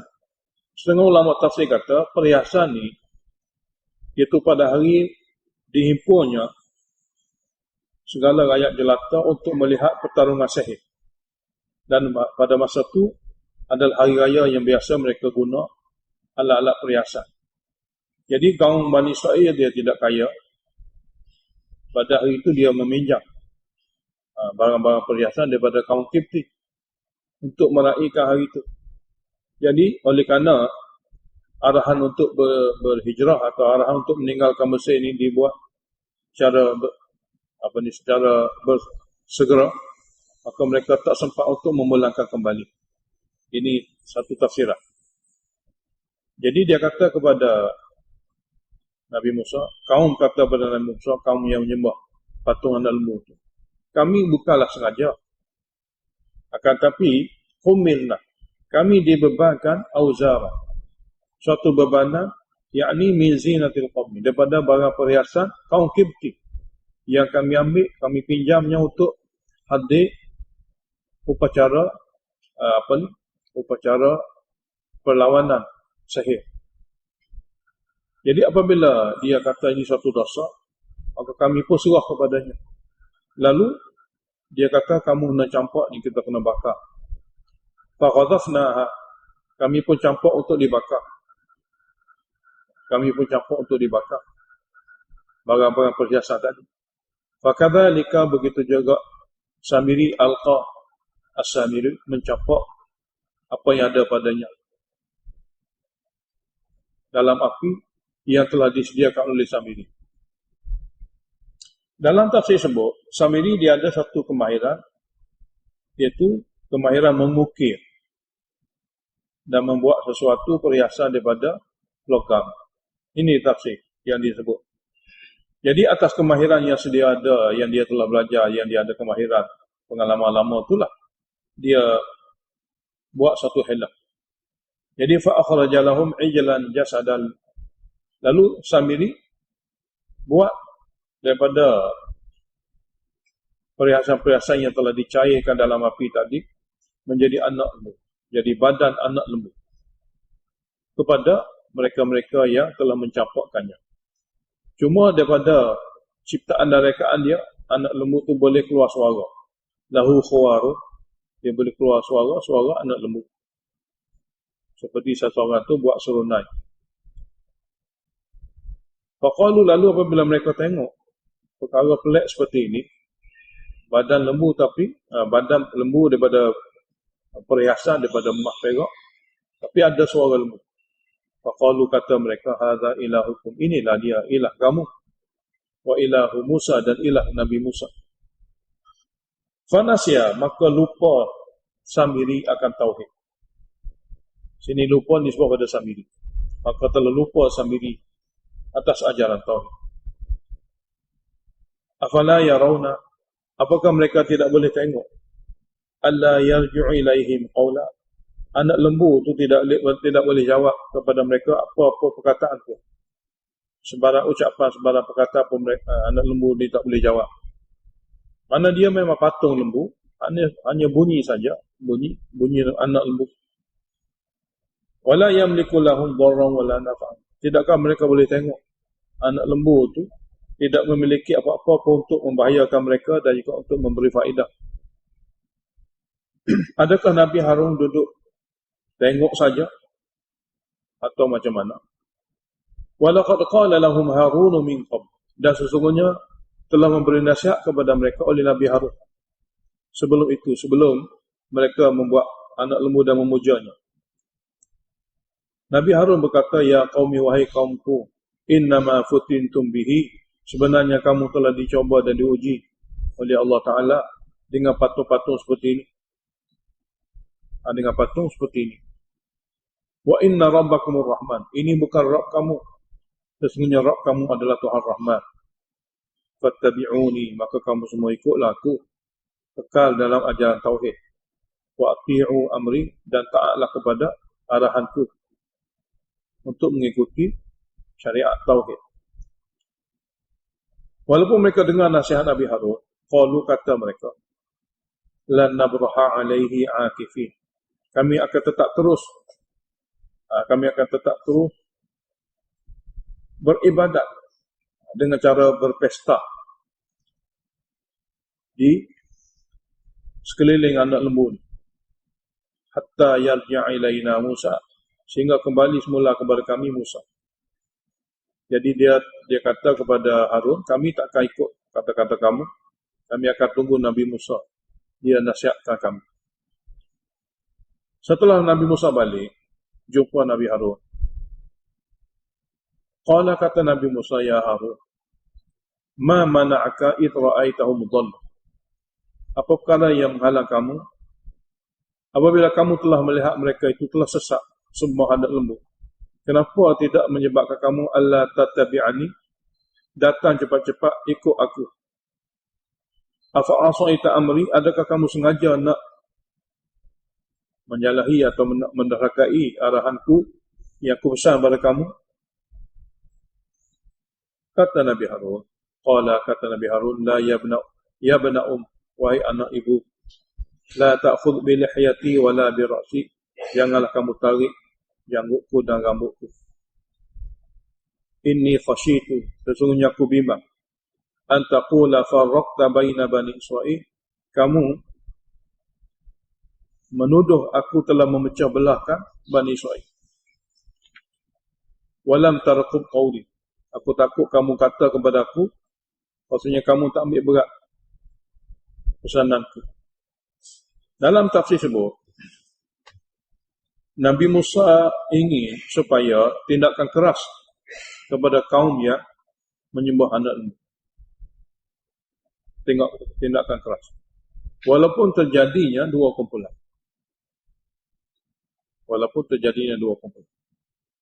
Sebab itulah dia jawab, dia kata, aku bimbang, takut kamu apabila aku berkeras akan jadi dua pula. Pecah belah dan menjadi dua puak.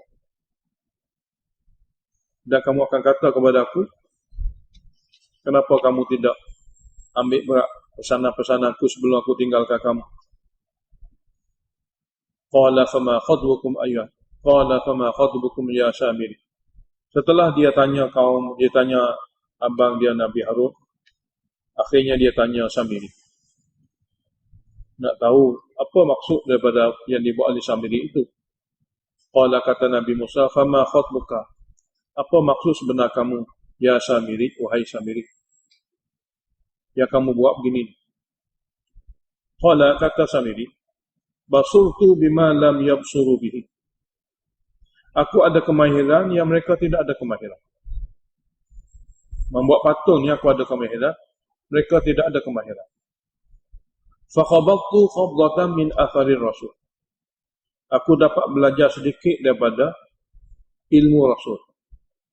Ini terjemahan yang dipilih oleh sebagian ulama tafsir. Aku telah dapat sedikit sebanyak daripada ilmu daripada ajaran Rasul. Fanabattuha, lalu aku tinggalkannya, abaikannya, tidak ikut. Bahkan dia nak cari pengaruh melalui ini cara. Dia kata dia belajar sedikit-sedikit ilmu daripada Rasul, kemudian dia abaikannya, tidak belanja lagi kerana ingin mencari pengaruh dengan cara lain. Wa kadzalika sawwalat li nafsi, dan beginilah nafsuku mendorongku melakukannya. Mana belajar sedikit saja, lepas tu tinggalkan, nak pengaruh, maka begini cara dia buat. Daripada kebolehan, daripada kemahiran dia buat patung anak lembu untuk dipuja supaya dia jadi orang berpengaruh. Ini sebahagian daripada dari kalangan ulama tafsir menterjemahkannya. Sebahagian lagi ulama tafsir kata diambil daripada kisah.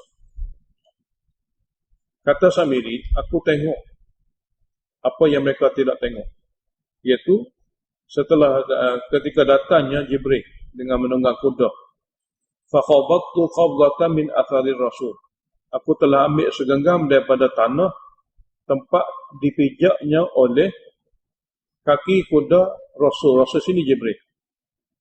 Aku ambil tanah seperti itu. Sebab tu aku tengok kaki kuda Jibril turun, maka di mana tempat kaki kudanya jatuh, maka tempat tu akan tumbuh dengan segarnya rumput dan sebagainya. Dan aku tengok perkara-perkara itu sebagai luar biasa, aku ambil dia. Lalu aku campur benda ni ke dalam patung anak lembu, jadi dia keluar suara anak lembu. Ini tafsiran kata-kata ulama tafsir. Cuma di segi kedudukan tafsiran ni, sebahagian dia kata, oleh kerana riwayat itu tidak sebenarnya daripada hadis Nabi SAW, itu ada satu pandangan. Boleh jadi betul, boleh jadi tidak betul. Maka di sini diberi kebebasan dalam mengajar tafsir untuk melihat tafsir yang agak-agak lebih sesuai. Jadi beberapa orang ulama tafsir mengatakan ayat ni memberi makna basutu dengan makna kemahiran dalam membuat. Kemahiran dalam membuat patung-patung, dengan membuat lembaga beserta lubang yang boleh mengeluarkan suara apabila ditiup angin. Manakala khabatu, dia kata maksud daripada khabatu adalah belajar ilmu sedikit sebanyak daripada peninggalan Rasul. Kemudian nabatu dengan makna meninggalkan, tidak beramal dengannya. Dan hujah-hujah mereka juga ada dalam kitab mereka, diambil sebagai takyid, maksudnya pandangan ini pun sesuai untuk ditafsirkan. Lalu apabila didengari oleh Nabi Musa penjelasan daripada Samiri, qala, kata Nabi Musa, fadhhab, pergilah kamu. Sebagai hukuman, pergilah kamu. Fa inna laka fil hayat, maka sesungguhnya bagi kamu semasa hidup di dunia ini, an taqula la misas, kamu akan berkata jangan sentuh. Sebab apa? Sebab kamu akan diberi suatu jenis penyakit panas apabila didekati oleh manusia. Dan sesiapa saja yang tersentuh dengan kamu, kamu pun jadi panas, orang yang menyentuh pun juga panas. Lalu, ikuran karena kepanasan itulah dia akan kata kepada sesiapa saja daripada jarak jauh, la misas, jangan sentuh, jangan ada sentuhan. Sehingga dia lari daripada masyarakat dan hidup di dalam hutan dan mati di sana. Ini hukuman duniawi. Wa inna laka maw'idan lan tukhlafa, dan sesungguhnya bagi kamu pula di akhirat nanti janji azab Tuhan yang tak boleh kamu terlepas. Itu azab neraka. Wanzur ila ilahika, Nabi Musa kata tengok kepada ilah jadian kamu, ilah rekaan kamu, Tuhan rekaan kamu, alladzi dhalta alaihi akifa, yang kamu sentiasa duduk akifan, duduk beribadat kepadanya, duduk memujanya, duduk berpesta di sekelilingnya. Lanuharriqannahu, kami akan bakarnya hingga menjadi abu. Summa lanasifannahu, kemudian kami akan tabur debu-debu yang hancur itu fil yami, di dalam laut, nasfa, supaya bertaburan. Jadi setelah perkara itu dibuat oleh Nabi Musa, lalu dia buat ucapan kepada semua Bani Israel, innama ilahukumullah, Sesungguhnya ilah kamu sebenarnya hanya Allah. Alladzi la ilaha illahu, yang tidak ada ilah melainkan dia sahaja. Bukan anak lembu. Bukan patung seperti ini. Wasi'a kulla syai'in ilma. Allah Ta'ala itu ilmunya meliputi segala sesuatu. Kadzalika naqussu 'alaika min anba'i ma qad sabaq. Untuk Nabi Muhammad SAW, Allah Ta'ala berfirman, beginilah wahai Muhammad, naqussu 'alaika, kami ceritakan kepada kamu, min anba'i ma qad sabaq, sebahagian daripada berita dan peristiwa umat-umat yang dahulu. Wa qad atainaka min ladunna dzikra, dan sesungguhnya kami telah bagi kepada kamu daripada sisi kami Quran yang memberi peringatan. Quran yang memberi peringatan besar. Takhwif ukhrawi. Man a'rada anhu, siapa dia berpaling daripada Al-Quran itu, fa innahu yahmilu yaumal qiyamati bizra, maka sesungguhnya dia akan pikul pada hari kiamat dosa yang sangat besar. Khalidina fiha, berkekalalah dia. Khalidina fihi, berkekalalah dia dalam dosa. Wa sa'alahum yaumal qiyamati himla, dan buruklah pada mereka itu pada hari kiamat bebanan dosa. Yauma yunfakhu fi sur, hari yang mana ditiup sangkakala. Wa nahsyurul mujrimina yauma idzin zurqa, dan kami akan kumpulkan orang bersalah dengan sebab akidah rusak. Pada hari itu zurqan, dengan keadaan zurqa. Di sini zurqa boleh jadi makna kepada mata yang biru. Mata yang biru. Nisbah kepada buruknya keadaan rupa mereka di akhirat. Jadi kami akan kumpulkan mereka yang berdosa itu pada hari akhirat nanti dengan keadaan mata biru, karena buruknya rupa mereka di akhirat. Yatakhafatuna bainahum, mereka berbisik-bisik sesama mereka, illa bistum illa asyara, tidaklah kamu berada di dunia dahulu kecuali sekadar 10 hari saja. Nahnu a'lamu bima yaqul, kami tahu, memang kami tahu apa yang mereka bisikkan itu. Idh yaqulu amsaluhum tariqatan, di waktu berkata amsaluhum tariqatan, orang lebih tepat di kalangan mereka itu, orang lebih tepat di kalangan mereka itu di segi pendapat. Illa bistum, dia kata sesama dia, illa bistum, tidaklah kamu berada di dunia, illa yauman, kecuali 1 hari saja. Jadi ada orang mengatakan 10 hari, ada orang mengatakan 1 hari. Yang lebih tepat daripada 10 hari itu maknanya 1 hari. Yang ini begitu ringkasnya masa yang mereka pernah ada, pernah diami semasa dunia. Wa yas'alunaka 'anil jibal, mereka tanya kamu wahai Muhammad, apabila kiamat berlaku, bagaimana gunung ganah? Bagaimana gunung ganah? Faqul, jawab pada mereka, yang sifuha rabbi nasfa, Rabb aku akan menghancurkannya sehancur-hancurnya. Fayadharuha qa'an safsafa, lalu dia akan tinggalkan bumi setelah hilangnya gunung ganah menjadi medan yang betul-betul licin, tiada apa-apa pun di atas permukaannya. La tara fiha iwajan, kamu tak dapat tengok di permukaan bumi semasa itu sebarang tanah rendah, wala amta, dan sebarang tanah tinggi, semua sama. Yauma idzin, pada hari itu, ayatnya ayat takhwif ukhrawi.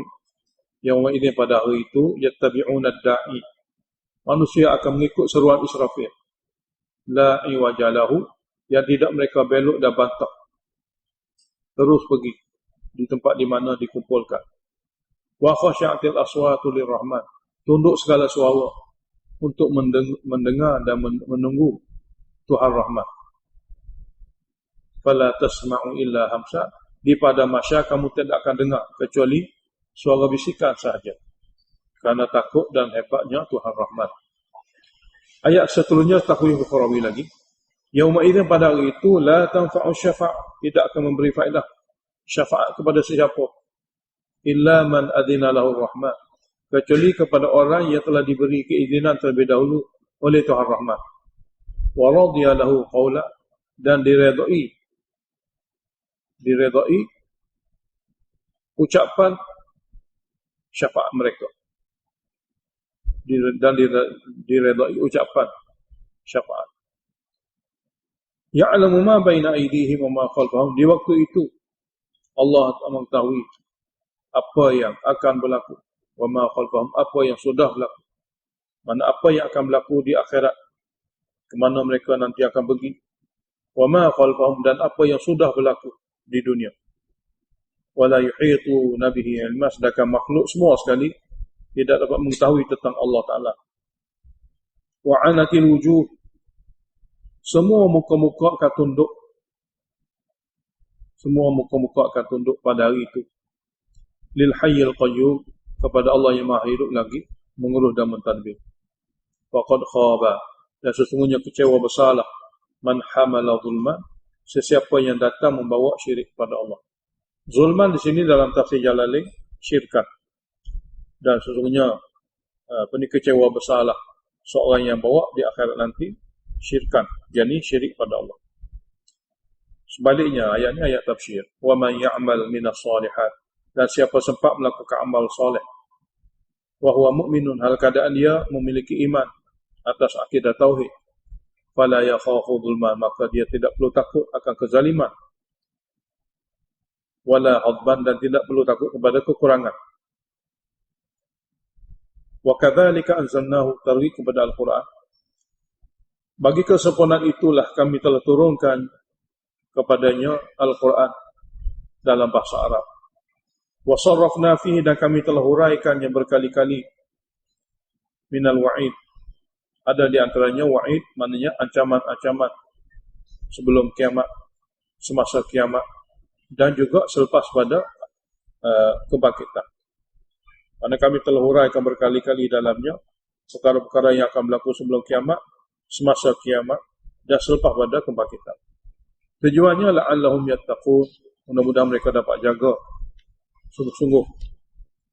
Au yuhdithu lahum dzikra, ataupun Quran tadi akan melahirkan kepada mereka suatu kesedaran yang boleh mereka sedar dan berubah. Fata'ala Allahul Malikul Haq, Maha Agung Allah Ta'ala, Raja yang sebenar lagi sabit. Wala ta'jal bil Quran, janganlah kamu gopoh untuk menghafal Al-Quran semasa wahyu dibaca. Min qabl an yuqda ilaika wahyu, sebelum selesai wahyu itu dibaca, jangan gopoh menghafalnya. Tunggu sehingga selesai wahyu dibaca. Dalam masa yang sama, wa qul rabbi zidni ilma, dan berdoalah kepada Allah dengan cara ini, supaya apa-apa yang kamu hafal, kamu tidak akan lupa. Rabbi zidni ilma, Rabbi zidni ilma, ya Tuhanku, tambahkanlah kepada aku ilmu, tambah kepada aku ilmu. Dalam tafsir sebut, perkataan Rabbi zidni ilma ialah suatu ikhtiar untuk supaya tidak melupakan wahyu yang diturunkan, supaya dia tidak melupakan wahyu yang diturunkan. Cuma jangan menghafal semasa wahyu diturunkan. Boleh berdoa Rabbi zidni ilma sebagai ikhtiar pada masa itu. Walaqad ahidna ila Adam, ringkasan cerita macam mana Nabi Adam dengan malaikat, macam mana keadaan dia semasa diuji ataupun diterbiahkan oleh Allah Ta'ala. Walaqad ahidna ila Adam, dan kami telah memerintahkan kepada Adam di dalam syurga terbiah. Kita namakan syurga terbiah kerana semasa itu dia ada dalam terbiah. Kami telah perintah kepada Adam dalam syurga sebelum itu. Fanasya, lalu Nabi Adam juga lupa. Walam najid lahu azma, kami tidak dapati pada Adam ni istiqamah pada perintah kami. Azma dengan mana tidak kami dapati padanya istiqamah pada perintah kami. Tidak ada kesungguhan untuk mengikuti perintah kami. Kisah lebih detail ceritanya begini. Wa idh qulna lil malaikati isjudu li Adam, dan di waktu kami titahkan kepada para malaikat semuanya termasuk jin, sujudlah kamu kepada Adam, sujud penghormatan, bukan sujud ibadat, sujud penghormatan. Oleh kerana arahan Allah, maka fasajadu, maka semua malaikat sujud. Illa iblisa, kecuali iblis daripada golongan jin. Enggan buat amalan sujud. Dalam ayat lain, wastakbara. Mana enggan buat amalan sujud, wastakbara, kerana sombong yang ada dalam hati. Faqulna ya Adam, lalu kami beritahu kepada Adam, wahai Adam, inna hadha, tengok inilah dia musuh, aduwwul laka, musuh kamu, wali zaujika, dan musuh pasangan kamu. Fala yukhrijannakuma minal jannah, jangan biarkan dia mengeluarkan kamu daripada syurga. Fatashqa, lalu kamu akan menderita. Di antara akan menderita adalah segala-gala keperluan kamu kena usaha dan ikhtiar sendiri. Tidak seperti mana syurga. Inna laka alla tajua fiha wa la ta'ra. Sesungguhnya syurga yang kamu ada sekarang ini, kamu tidak akan rasa lapar di dalamnya, kamu tidak akan telanjang tanpa pakaian. Semua diberi oleh Allah Ta'ala dalam syurga, penuh nikmat. Wa annaka la tadma'u fiha, dan kamu tidak akan rasa dahaga di dalam syurga. Wa la tadha, dan kamu tidak akan terdedah dengan cahaya matahari yang panas. Semua itu adalah nikmat. Fawaswasa ilaihi syaitan. Lalu syaitan membisik-bisikkan kepada Nabi Adam. Qala, kata syaitan kepada Adam, ya Adam. Syaitan duduk di mana? Kata ulama tafsir, syaitan duduk di dunia. Setelah dia dilaknat. Yang Nabi Adam duduk di syurga. Tapi Allah bagi kepada syaitan kemampuan untuk was-was, untuk bisik. Itu Allah Ta'ala bagi kepada syaitan untuk membisikkan daripada jarak jauh. Jadi qala ya Adam, syaitan berbisik. Dia kata, hey Adam, hal adulluka, sukakah kamu aku nak tunjukkan ala syajaratil khuldi, pada satu pokok yang kekal. Mana makan dia kamu akan kekal. Wa mulkil la yabla, dan aku nak tunjuk kepada kamu suatu kerajaan yang tidak akan berubah. Lalu akhirnya Nabi Adam terpedaya. Fa'akala minha, lalu Nabi Adam dan Hawa, isterinya, makan daripada pokok itu. Fabadat lahuma sawatuhuma, lalu zahirlah pada mereka berdua aurat mereka berdua. Wa tafiqa yakhsifani alaihima min waraqil jannah, dan mulailah mereka berdua berusaha menutupi dengan daun-daun syurga. Wa asa Adamu rabbahu faghawa, telah durhaka Nabi Adam akan Tuhannya kerana lupa. Lalu faghawa, lalu dia silap kerana tidak bersungguh untuk taat. Faghawa ni kerana tidak ada azam, yang ini bersungguh istiqamah untuk taat. Tapi oleh kerana di sana adalah tarbiyah, syurga tarbiyah. Sebagai tempat tarbiyah untuk Nabi Adam dan anak cucunya belajar macam mana nak mengenali musuh. Thumma jtabahu rabbuhu, kemudian diterima semula oleh Tuhannya, fataba alaihi, lalu diterima taubatnya. Wahada, dan bagi pimpinan selama-lama kepadanya. Maknanya selama-lama selepas pada itu dibagi pimpinan. Oleh kerana berlakunya kesilapan seperti itu, qala, Allah berfirman, ihbita minha, turunlah kamu berdua daripada syurga tarbiyah. Yami'an, semua sekali. Ba'dukum li ba'din aduwwun, sehingga kamu akan menjadi musuh setengah yang lain. Manusia akan menjadi musuh dengan syaitan. Manusia akan menjadi musuh sesama manusia, yang mana manusia yang sudah ada syaitan akan menjadi musuh dengan manusia yang tidak ada syaitan. Fa imma ya'tiyannakum minni huda, maka sekiranya datang kepada kamu di dunia nanti daripada aku hudan, rasul dan kitab hidayah. Hudan sini adalah rasul dan kitab hidayah yang bersama rasul. Faman ittaba'a hudaya, maka siapa saja yang boleh mengikuti hidayahku, yakni mengikuti rasul dan kitabku, fala yadhillu, maka dia tidak akan sesat di dunia.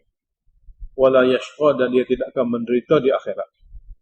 Sebaliknya, ayat ini ayat Zajrun beserta takhwif ukhrawi. Wa man a'rada an dzikri, dan siapa yang berpaling daripada kitab hidayahku, fa inna lahu ma'isyatan dhanka, maka sesungguhnya di dunia ini akan ada baginya ma'isyatan dhanka, kehidupan yang sempit. Ulama tafsir tulis, sempit apa maksud? Kehidupan yang sempit, kehidupan yang penuh dengan tamak dan tidak ada kepuasan. Sini adalah makna bagi kehidupan yang sempit, makna kehidupan yang penuh dengan tamak dan tidak ada kepuasan. Dan lalai leka dengan perkara itu sehingga mati. Ma'isyatan bahkan dengan mana kehidupan yang penuh dengan tamak, rasa sentiasa tak cukup, dan tidak ada pun rasa puas hati dengan apa yang diberi. Lalu dengan keadaan itulah mereka sibuk sehingga menemui ajal. Itu makna ma'isyatan dhanka. Wa nahsyuruhu yaumal qiyamati a'ma. Di dunia diberi kepada mereka itu kehidupan yang tidak pernah cukup. Dengan kehidupan duniawi yang tidak pernah cukup-cukup. Karena tamak. Dan di akhirat, wa nahsyuruhu yaumal qiyamati a'ma. Kami akan kumpulkan dia pada hari kiamat dengan keadaan buta hati dan buta mata. Qala, dengan terkejut, dia kata kepada Tuhan, Rabbi wahai Tuhanku, lima hasyautani a'ma. Kenapa engkau telah kumpulkan kami di sini sebagai satu orang buta? Apa kesilapannya? Wa qad kuntu basira. Sesungguhnya aku dulu semasa dunia celak, satu orang yang celak. Qala, Allah jawab, kadzalika atatka ayatuna. Beginilah balasan. Telah datang kepada kamu ayat-ayat kami melalui kitab dan rasul kami. Fanasitaha, kamu sengaja lupakannya. Kamu sengaja lupakannya. Wa kadzalika al-yawma tunsa, dan beginilah balasan, kamu akan dilupakan. Maknanya balasan mengikut amal. Wa kadzalika, Allah kata, beginilah najzi man asrafa, kami akan balas mereka yang syirik. Asrafa dalam Jalalain asyraka. Beginilah kami akan balas kepada orang yang syirik. Yakni walam yu'min bi ayati rabbih, dia tidak percaya ayat-ayat tauhid Tuhannya. Wala azabul akhirati asyaddu abqa, dan azab akhirat lebih perik, lebih berat, lebih kekal. Maknanya ini berbanding dengan hukuman dan juga azab di dunia. Ayat seterusnya sebagai tafsir duniawi. Afalam yahdi lahum, apakah belum zahir kepada mereka?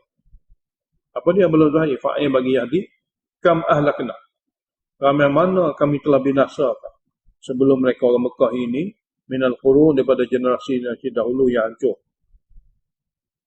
Apakah belum zahir kepada orang Mekah? Banyaknya kami telah hancurkan sebelum orang Mekah ini daripada generasi yang dahulu. Yang mana tempat-tempat mereka itu yamshuna fi masakinim, orang yang mana orang Mekah biasa pergi berjalan di tempat-tempat mereka yang hancur itu. Seperti Ad di Yaman, seperti Samud di Syam. Inna fi dzalika laayatin liulil nuha, sesungguhnya kejadian kehancuran kaum-kaum itu sebagai bukti dan dalil kudratnya Allah Taala, dan Allah Taala boleh menghukum di dunia ini lagi. Liulil nuha, bukti ini untuk mereka yang ada akal fikiran untuk berfikir. Walaula kalimatun sabaqat min rabbika, dan kalaulah tidak kerana takdir yang telah berlalu daripada Tuhan kamu.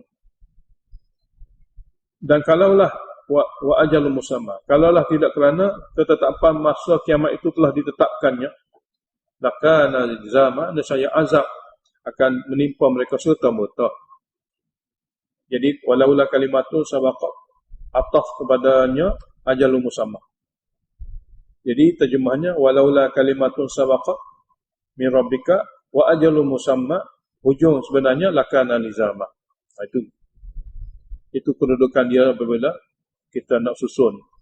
Cuma dalam ayat ini ajalun musamma diletak pada hujung untuk qawafi, untuk hujung-hujung ayat sama di segi hujung ayat. Dia panggil nisbah pada ilmu balaghah sebagai badi', sebagai pada ilmu keindahan lafaz, ilmu keindahan lafaz di segi susunan. Jadi terjemahannya walaula kalimatun sabaqat min rabbika, kalaulah tidak kerana kalimah takdir yang telah berlaku daripada Tuhan kamu, azab akan dibuat di akhirat. Ataupun kerana, dan lagi walaula ajalun musamma, dan kalaulah tidak kerana ajal sudah ditetapkan, masa itu telah ditetapkan, waktu telah ditetapkan, iaitu ditakhirkan azab, sama ada pada pengakhiran kehidupan seseorang itu ataupun ditakhirkan azab di akhirat nanti. Kalau tidak kerana dua-dua ni, lakana lizama, nescaya azab telah menimpa mereka serta-merta. Ayat seterusnya sebagai tasliah kepada Nabi, tasbir, maka sabar sajalah wahai Muhammad, ala ma yaqulun, di atas apa saja yang mereka katakan, bagi menyakiti kamu, bagi menolak kebenaran wahyu. Sibuklah diri kamu wasabbih bihamdi rabbika, sibuklah diri kamu dengan bertasbih. Jadi sibuk diri dengan tasbih ini adalah merupakan rawatan bagi rawatan bagi gangguan mereka. Wasabbih adalah merupakan cara merawat gangguan mereka. Jadi wasabbih bihamdi rabbika, bertasbihlah sentiasa kamu dengan memuji Tuhan kamu. Qabla tulu'i syamsi, sebelum naik matahari iaitu waktu subuh. Wa qabla ghurubiha, sebelum jatuh matahari waktu zuhur dan asar. Wa min ana'il laili, dan waktu malam hari. Contohnya maghrib dengan isyak. Fasabbih, dan hendaklah sentiasa bertasbih memuji Tuhan kamu. Wa atrafan nahar, pada hujung-hujung siang hari, iaitu asar dan juga subuh. Asar dan juga subuh. Kenapa diulangi asar dan subuh ni? Sedangkan qabla ghurub sudah ada sebut asar. Sedangkan qabla tulu'i syamsi sudah disebut subuh. Ulama tafsir kata wa atrafan nahar, hujung pagi, hujung petang, nak beritahu pentingnya diambil berat. Pentingnya diambil berat. Dan salatul wusta, mengikut pandangan jumhur ulama, sama ada asar sama ada subuh. Sama ada asar sama ada subuh. Iaitu hendaklah diambil berat berbanding dengan 5 waktu lain. Jadi fasabbih wa atrafan nahar, hendaklah bertasbih dengan menunaikan sembahyang dan bertasbih pada hujung siang hari, asar dan juga subuh. La'allaka tarda, mudah-mudahan kamu diredai dengan diberi balasan pahala yang banyak. Wala tamuddanna 'ainaika ila ma matta'na bihi azwaja minhum, janganlah pula pandangan mata kamu tertumpu kepada ma matta'na bihi. Ma matta'na ini maknanya kemewahan dan juga kesenangan yang kami bagi kepadanya. Azwaja minhum, kepada beberapa golongan orang kafir. Kepada beberapa golongan orang kafir. Mas itu, apa yang kami bagi kepada mereka itu kemewahan, apa yang kami bagi kepada mereka seronok, zahratal hayati dunia. Dia sebenarnya sebagai perhiasan hidup dunia semata-mata. Tidak lebih daripada itu. Linaftinahum fi, untuk menguji mereka dengan benda-benda seperti itu. Dengan benda-benda seperti itu. Sama ada mereka terpedaya dengannya, dengan mengabaikan hukum syariat, atau sebaliknya. Wa rizqu rabbika khairun wa abqa, dan rezeki Tuhan kamu yang disediakan di syurga khairun, lebih baik, wa abqa, lebih kekal. Ayat seterusnya adalah umur muslihat. Wa'mur ahlaka bisolati wastabir 'alaiha, dan arahlah keluarga kamu, umat kamu, supaya tetap mendirikan solat. Wastabir 'alaiha, dan sabarlah dalam mendirikan solat. Sabar hingga akhir hayat. Istiqamah melakukan solat hingga akhir hayat. La nas'aluka rizqa, kami tidak minta daripada kamu rezeki. Segala perintah-perintah kami, tak kira lah berbentuk akidah tauhid, ataupun berbentuk amal ibadat sembahyang, atau berbentuk puasa, ataupun berbentuk zakat. Itu bukan kerana kami minta rezeki daripada kamu. Nahnu narzuquka, kamilah yang menyediakan rezeki kepada kamu. Wal aqibatu, dan kesudahan yang baik selepas pada mati, littaqwa, bagi orang yang ada sifat takwa.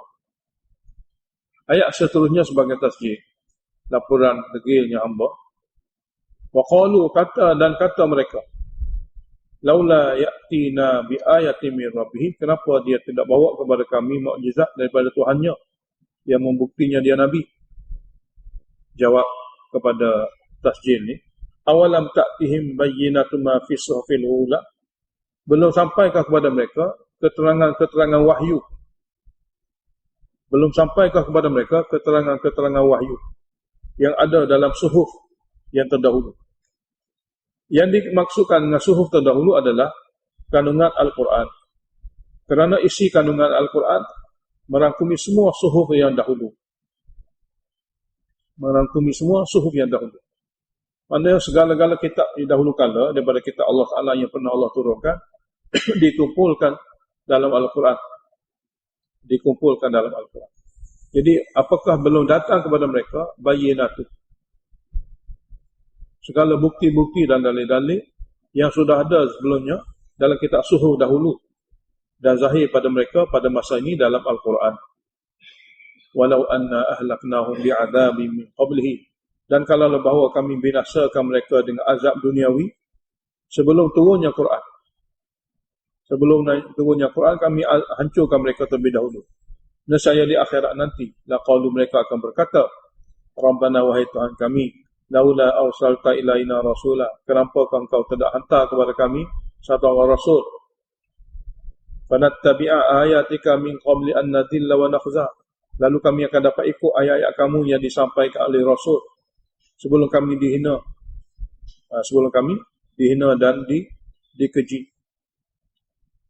Oleh kerana itulah wahyu Al-Quran diturunkan, supaya mereka tidak dapat lagi berdalih dan tidak ada sebarang alasan untuk mereka ajukan kepada Allah Ta'ala. Qul, katalah kepada mereka, kullu mutarabbisun, semua manusia sedang menunggu, baik yang beriman, baik yang kufur. Fatarabbasu, maka kamu semua tunggulah. Maka kamu semua tunggulah. Fasata'alamu, kamu semua akan mengetahuinya kelak. Man ashabu siratis sawi, siapa sebenarnya golongan yang berada di atas jalan yang lurus. Wa man ihtada, golongan yang betul-betul terpimpin berbanding dengan yang lain. Surah Al-Anbiya, setelah diberitahu cerita Nabi Musa yang gigih dalam menyampaikan wahyu, yang dapat menghadapi berbagai-bagai ujian dan dugaan daripada Allah, tapi tetap istiqamah dalam tugas dia menyampaikan wahyu tauhid dan syariat Allah. Dalam surah Anbiya, Allah Ta'ala beritahu bukan saja Nabi Musa, bahkan Nabi-Nabi lain pun dapat melakukan perkara yang sama. Yang disebut kata nama Nabi, maka tugasnya sama. Cara hidup mereka juga sama. Perjuangan mereka juga sama. Tutur kata mereka juga dalam perkara wahyu ni pun sama. Bukan saja Nabi Musa, Nabi-Nabi lain pun sama. Dalam surah ini Allah Ta'ala akan zahirkan kepada kita penafian syafaat, yang mereka seru selain daripada Allah untuk syafaat. Dalam surah ini penafian syafaat, yang mana kata-kata mereka yang seru selain daripada Allah Ta'ala, di antara apa yang mereka mahu adalah syafaat. Dan seperti mana dalam surah-surah Makkiyah yang lain lah, Allah Ta'ala beritahu 4 perkara penting. Pertama, kebenaran Al-Quran. Ia adalah wahyu Allah. Di sinilah segala-gala perkara yang bersangkut dengan agama. Yang kedua, Rasul akhir zaman, Nabi Muhammad SAW, yang dipilih untuk menyampaikan wahyu. Dia adalah ikutan. Syariatnya lah akan menjadikan ukuran untuk mereka yang hidup pada akhir zaman. Yang ketiga, akhirat ada. Dan bukan saja ada balasan juga di sana. Balasan yang kekal. Dan keempatnya, iaitu perkara-perkara yang berhubungan dengan hujah-hujah tauhid dan penampian syirik, termasuk syirik syafaat. Alhamdulillahirabbil alamin. Allahumma shalli wa sallim ala Muhammad wa ala Muhammad.